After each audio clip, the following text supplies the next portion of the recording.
Emmett Till was a 14-year-old black boy from Chicago who went to Mississippi in the summer of '55 to visit his relatives there, and he was murdered for apparently whistling at a white woman or something just to this effect. Seeing the black congressman with power and influence gave them the courage to come forward. So he had an impact on the black witnesses who were frightened to death. The courtroom was segregated, and the sheriff made it very clear that he said to Diggs, I don't care if you're a congressman or not, you're going to observe the segregation policies we have here in Sumner.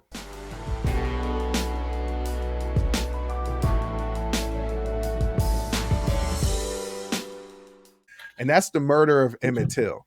Now, he pops up at the trial of the two people that murdered Emmett Till.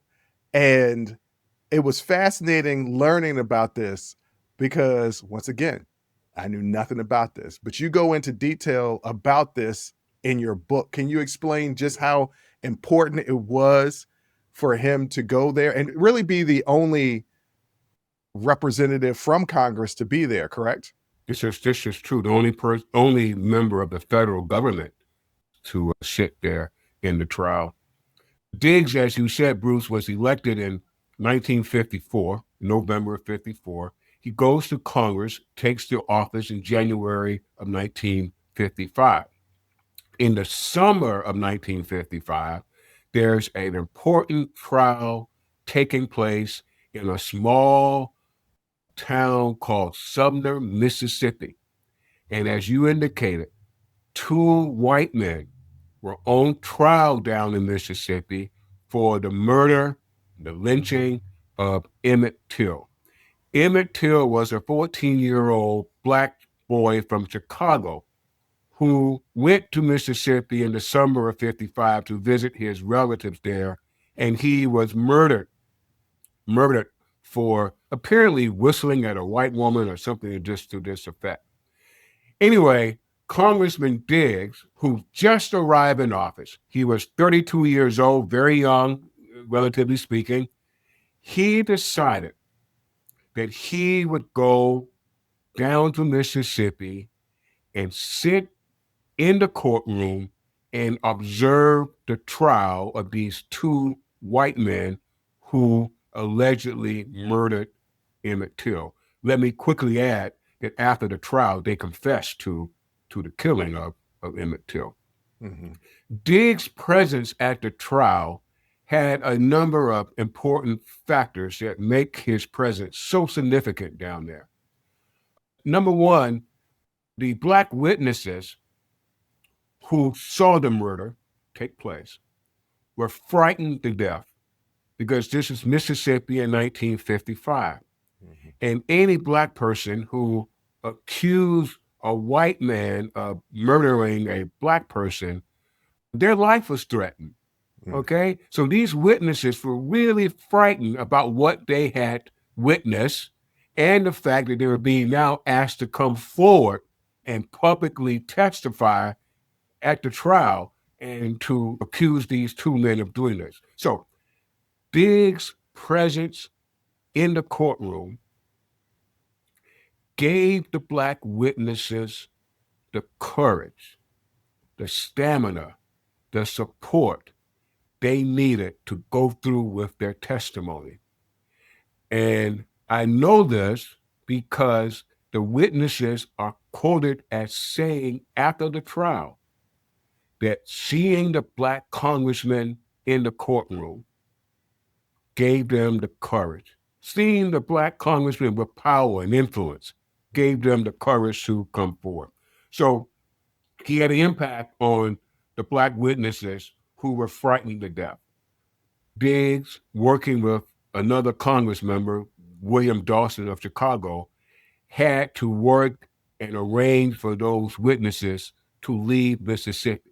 Mm-hmm. They had to leave because they knew that they would not be able to survive. They would have been killed. And so Diggs helped arrange for the witnesses after their testimony to find a new life in Chicago. Mm.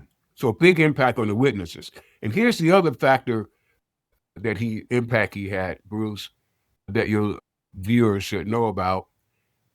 Diggs' presence, he was the only federal official in the courtroom at the trial. Diggs' presence as a newly elected Black member of Congress, I argue, elevated the media interest in the trial. Mm.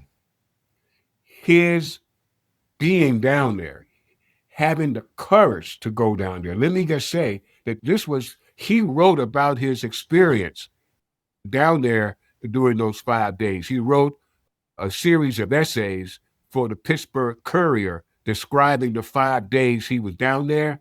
Mm-hmm. And he says very clearly that he was frightened. They didn't allow him to, they forced him to still, even though he is a elected official, a congressman, they still forced him to fall in line with the Jim Crow laws.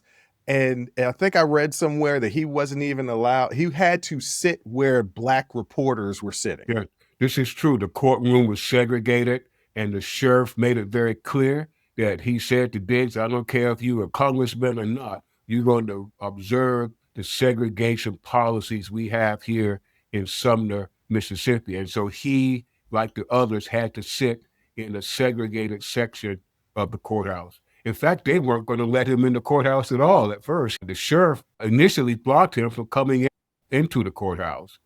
It was only after Diggs got word to the judge that the judge allowed him to come in, and the judge and the sheriff would sit him, as you said, at the in the Jim Crow section of the courthouse. So Diggs' presence there was very significant. And let me just say this: Diggs going down to Mississippi just a few months after taking the oath of office was also sending a signal to America about the role he planned to play as a new member of Congress.